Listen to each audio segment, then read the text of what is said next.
Good morning everyone, welcome back to your physics class. And as you remember, in our last two classes we started the topic simple pendulum. In our first chapter we have learned what is simple pendulum. We also have seen some terms related to simple pendulum like oscillation, time period, amplitude, frequency, these all things. Also we have seen seconds pendulum.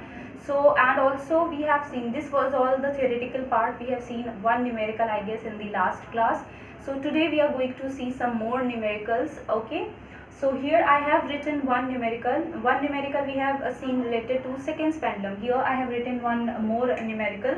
So let's read the numerical, let's find out what is given, and let's see what to calculate. Okay, and I hope that last term, as we have seen the formula for time period of simple pendulum, if you remember, it is L upon G, that is T is equals to 2 pi under root L upon G, where T is your time period of the simple pendulum, 2 pi is constant, and square root of L. L is our effective length of the pendulum, G is acceleration due to gravity. I think now you all are very well aware of the terms what we are using here and how T depends on the certain terms like effective length and acceleration due to gravity. Okay, now let us see our numerical here.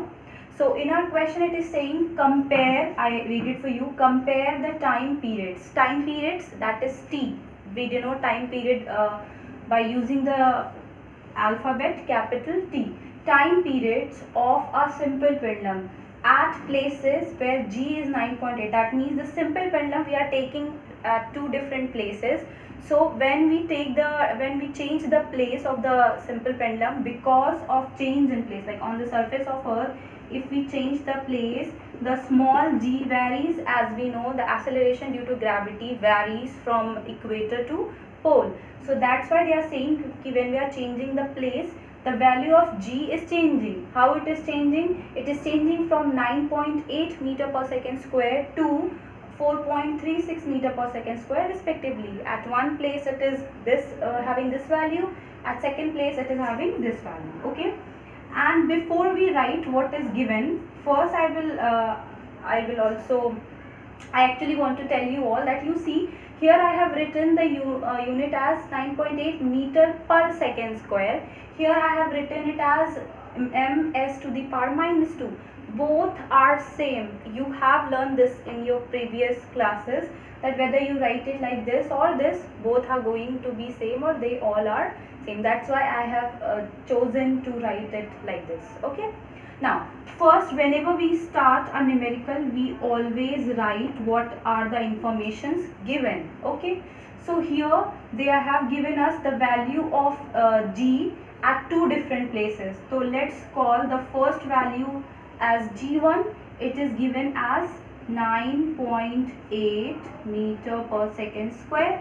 Second value of G, so let's call it as G2. It is given as 4.36 meter per second square. These two things are given, and then they are asking compare the time periods. So let's say when the this gravity or acceleration due to gravity is G1, the time period was T1, and when the gravity acceleration due to gravity was G2, the time period was T2. Is it clear that we are talking about two different places, G1, G2, so the time period is also T1, T2. They are asking you to compare. Compare means they are asking you to find out the ratio of T1 and T2. Whenever in any question they ask you to compare two things, they actually are asking you to compare it in a way where you are finding out the ratio. I hope it is clear. Now let's solve. And to solve, actually I want the space, I'm going to rub it. So I want you all to remember the information, and we can simplify this question in a very simple way, but I'm going to use a very like all the process so that you can understand how the things are coming or how are we using the formula. Okay, so let's write the formula first.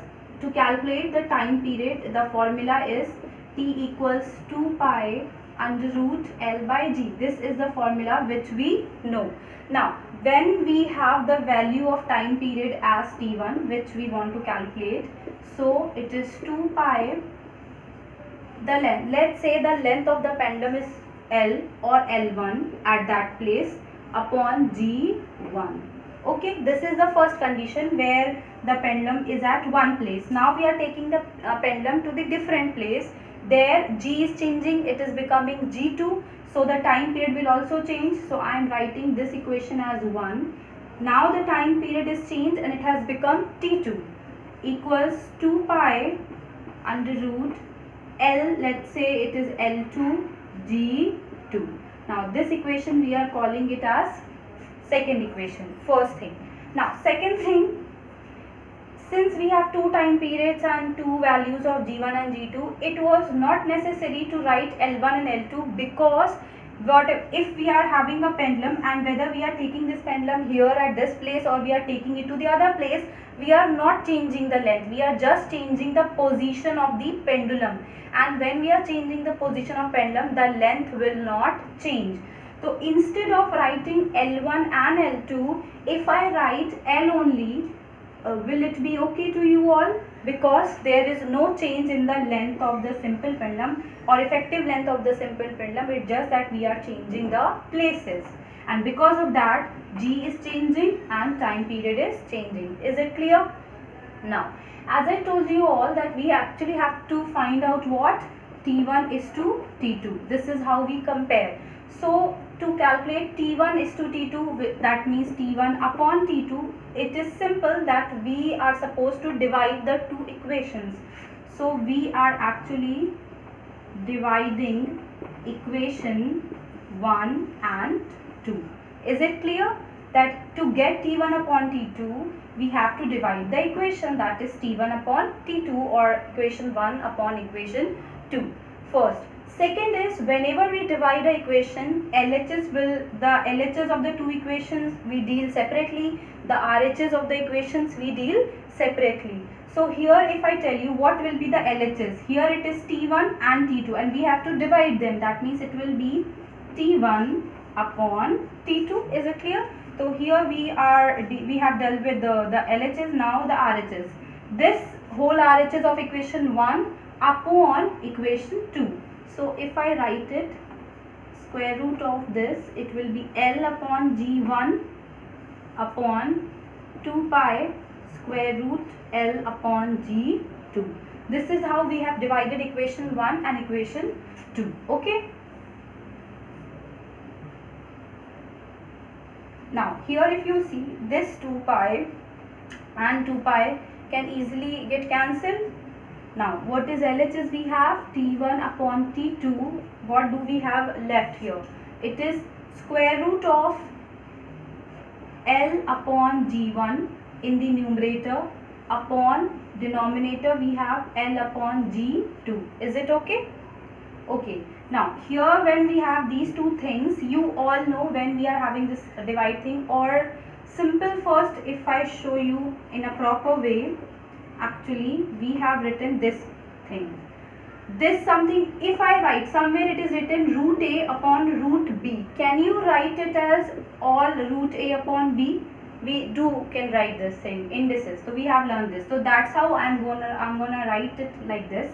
Root of what is our, because here in the numerator we have something in root, here in the denominator we have something in root, so we can write one root, and then what is our numerator?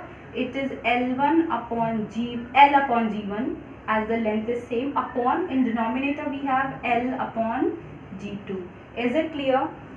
I know it is going to be a little confusing, but then if you follow the step you will get it. Okay. So here it is again T1 upon T2. Now you see when we have this thing, so we can always reciprocate the denominator. So square root as it is, this numerator is like this, L upon G. When you reciprocate, it will give you G2 upon L, isn't it? This G2 will come up and this L will go down. Now this L will be same, and they will get cancelled because effective length is same. So eventually what we have got is T1 upon T2, it is coming square root of G2 upon G1. Is it okay? So this. Now, and these informations, now we have simplified the things. Now we want to calculate T1 upon T2 as it was asked to compare the time periods, and we know what to write in the RHS. If you remember, the second value was given, I think, given as 4.36, and first value of G is 9.8. Okay, so these are the numerical values. We simplify. When you simplify and after solving the square root, it will come 1 upon 1.5. Is it clear? Then you remove the point. This will give you 10 upon 15, or it will give you 2 upon 3. That means T1 upon T2 is coming 2 upon 3, or you can write it as T1 ratio T2 is 2 ratio 3. This is how you have compared the time period. Or else, if you want to write, or you want to tell that, see, here it is T1 upon T2, which is 2 by 3. So if I write it here, 2 upon 3. So T1 will be equals, this T2 is in denominator, it will come here. So it is 2 by 3 of T2. So this also you can say that the time period in first case is actually 2 by 3 times of the time period in the second case. So that's how we have compared the time period. Is it okay? Okay, and next thing is that instead of solving all this, you can solve it easily by knowing the fact that we have learned in our previous class that time period depends upon two factors actually. It is directly proportional to the square root of effective length. This we have learned. The second point which we have learned is time period is inversely proportional to the square root of acceleration due to gravity. Is it clear? Like this we have learned, and that's how we have combined the information and we have reached to the mathematical expression T equals to 2 pi under root L by G. Here in our question, they are talking about the time period and acceleration due to gravity. So which one we will consider? This one we will consider. Okay, that how the time period changes with gravity, acceleration due to gravity, it is actually the inversely proportional to the acceleration due to gravity. Now you all see, in first case, if we are taking time period as T1, it will be directly proportional to acceleration due to gravity. It will be G1. At first place it is G1, which is 9.8. This is in first case, equation number 1. Now we are taking the pendulum to the other place, and now the time period is changing and becoming T2. Then it will be directly proportional to or inversely proportional to square root of G2, and let's say this is our second equation. Is it clear? Now you all see how are we going to write the formula.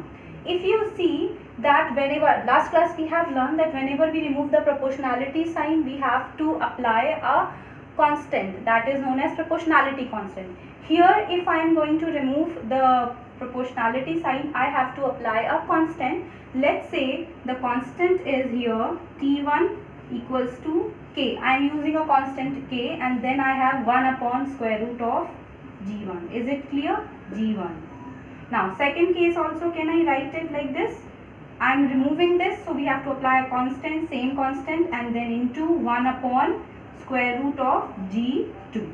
So this is how we have generated this equation, or we have converted the equation number 1, equation number 2. You can further write it as K into 1 as K, simple. So if I write it as, just for your simplification, those who are getting it, you can proceed.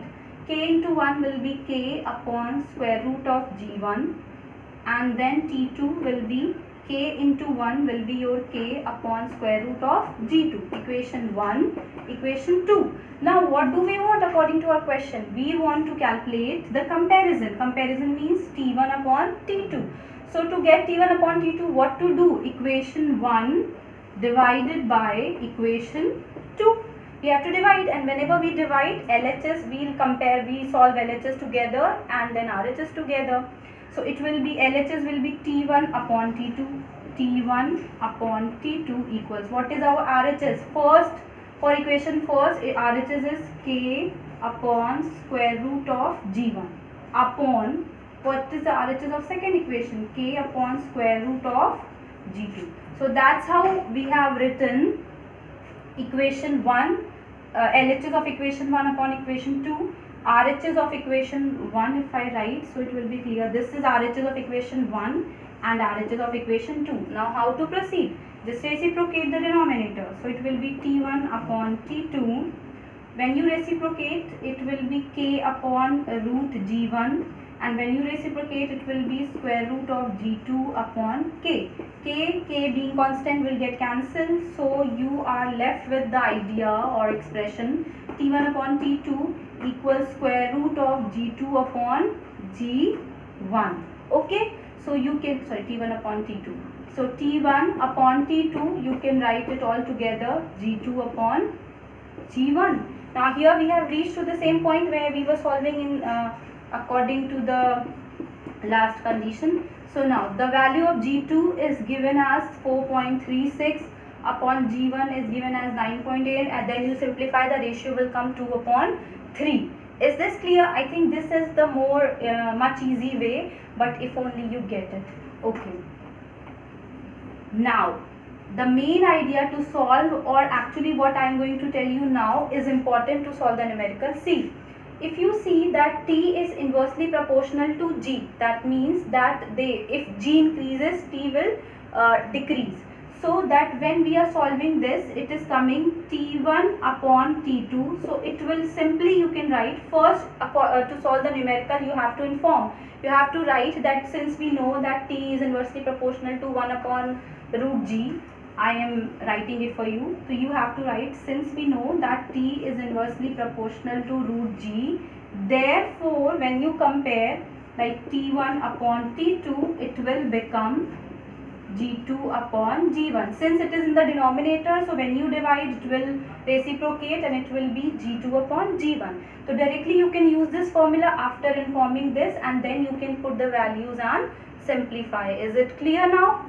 So this is how you solve the numerical. I have told you all the way how you can simplify the numericals. Numerical, this one. Now let us see the second question. Okay. Okay, for your second question, it is exactly the same question, but this time they are asking you to compare the time periods. Comparison means we have to calculate what? T1 is to T2. Time periods of two simple pendulums. This time they have given different lengths. That is, this time they have given the length of the pendulum L1 is 1 meter and L2 they have given as 16 meter. Okay. So here you see, this time whatever pendulum we are taking on the surface of earth, they are not changing the places.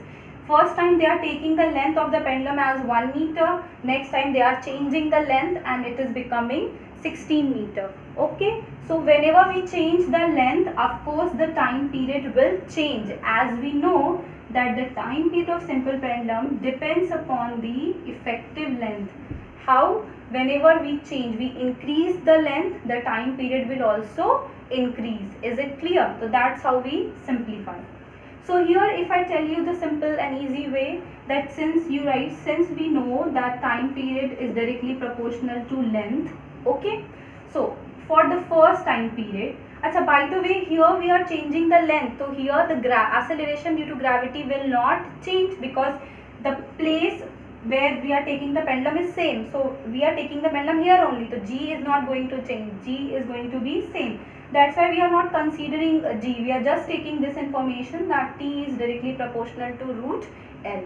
So for first time period, therefore, it will be T1 directly proportional to root of L1, because we are talking about the first length. Now if I remove the proportionality sign, I have to introduce a constant. Let's say the constant is K square root of L1. This is equation number 1. Is it clear? Now same for the second time period, it will be T2. If I remove it, I have to introduce a constant and square root of L2, because now the time period is the effective length is L2. What do we want? We want T1 upon T2. So what do? We just divide equation 1 and equation 2 here. So if I divide, on dividing equation 1 and 2, what will you get? LHS, LHS, RHS, RHS. It will give you T1 upon T2. What is our RHS of first equation? K times root of L1 What is the RHS of second equation? K times root of L2. Clear? So you can cancel K, T1 upon T2. This is a root of L1 upon root of L2, which you can write simply as L1 upon L2. Now T1 upon T2 as it is. What is L1 given as? L1 is 1 upon what is L2? It is 16. So when you simplify, this will be T1 upon T2. Root of 1 is 1, root of 16 is 4. So it is 1 upon 4. So the ratio will be T1 is to T2 will be 1 is to 4. Is it clear? Now if you see, we can draw a conclusion here that we are getting T1 upon T2 as 1 upon 4. Now you bring 4 this side and take T2 that side. So it will be T2 into 1, cross multiplying. T2 into 1 is T2 and this 4 into T1 will be 4 times T1. That means the second time period will be 4 times the time period of first condition. First condition where we are taking the length 1 meter, then the time period is T1. But when we are increasing the length and making it up to 16 meter, then the time period is becoming 4 times. That means the time period is increasing 4 times, and that's how we have learned that whenever we increase the length, the time period will also increase. So that's how you can directly apply the formula and compare the lengths, or if it is given for gravity, you can compare the gravity as well. Okay, I'm going to take one more question here and then I will ask you all to simplify. And I hope you all you all remember when it is said a seconds pendulum. What is a second pendulum? A second pendulum is one which is having a time period of 2 seconds. So whenever they talk about seconds pendulum, the time period we will take as 2 seconds. Okay, so here is one question. Now listen, a simple pendulum completes 40 oscillations. It is having 40 oscillations, okay, in 1 minute. In 1 minute, this information they are giving. Find its frequency. You have to find its frequency and then you have to find its time period. Okay, time period we denote by T. So first thing we have to find frequency, and information they are given that the pendulum is what are the oscillation? 40 oscillation it is doing in how much time? That is 1 minute. Okay, so if I write the information like this, in 1 minute the number of oscillation is 40 oscillations is there. Okay, we have to find frequency, and if I ask you to recall the definition of frequency, it is number of oscillations in 1 second. So we have to take time to compare, to always calculate frequency. The time period should always be taken, or the number of oscillations should always be counted in 1 second. So here if this unit is given minute, can we convert it into second because we want frequency. So in 1 minute how many seconds are there? There will be 60 seconds. So whether we write 1 minute or we write 60 seconds, both are same. So that means whether you say 1 minute there is 40 oscillation in 1 minute or 40 oscillations in 60 seconds, both are same. This is oscillation. Okay, why we have written this? Because we want the number of oscillations in 1 second. Now this is the number of oscillation in 60 seconds. We want the oscillation in 1 second. To make it 1, we can divide it by 60, or you can simply, you have learned unitary method that we are having. If I write it like this, in 60 seconds it is 40 oscillations. So in 1 second it would be 40 over 60 oscillation. That is the unitary method we have learned. Okay, now this will get cancelled, and in 1 second the number of oscillation you are getting is 2 by 3. 2 by 3 when you simplify, I think it will be 0.667 oscillations. So in 1 second the number of oscillation is 2 by 3 or 0.667. So it will simply be, the frequency will simply be 2 by 3 You can write hertz or you can write second inverse. Both are the unit of frequency. Are you getting this, that we have to calculate the frequency? Frequency, according to the definition, it is number of oscillations in 1 second. So we have calculated, and the number of oscillations are coming as 2 by 3 or 0.667. Now second part of the question is we have to calculate the time period. Time period, as you remember, the time period is actually reciprocal of frequency. So here it would be t is equals to 1 upon, what is the value of f coming? It is 2 upon 3. So 1 upon 2 upon 3. You can reciprocate the value. It will be t equals 2 upon 3. It will become 3 upon 2. 3 upon 2 is 1 upon 5. The unit of time period will be second. So this is how we simplify the questions. There are other questions which are similar to these type of questions. Information, they have given some of the informations. You have to utilize those informations and you have to simplify. Generally they will ask you, the formula you are going to use is simply 2 pi under root L upon G, and we will see that what is asked and what is given and what to calculate. And I will give you some questions to simplify. You simplify those questions and practice a lot. And this is the end of our this first chapter now. Next, in our next class, we will be starting our next chapter, that is motion in one dimension. And then since we are done with our first chapter, so I'm expecting that you all are also practicing a lot and studying and just solving your questions. So keep studying, keep practicing, and utilize your time as you can. And also you need to explore new things in physics. So find out what are the new things happening in the world and what is new in physics. It is just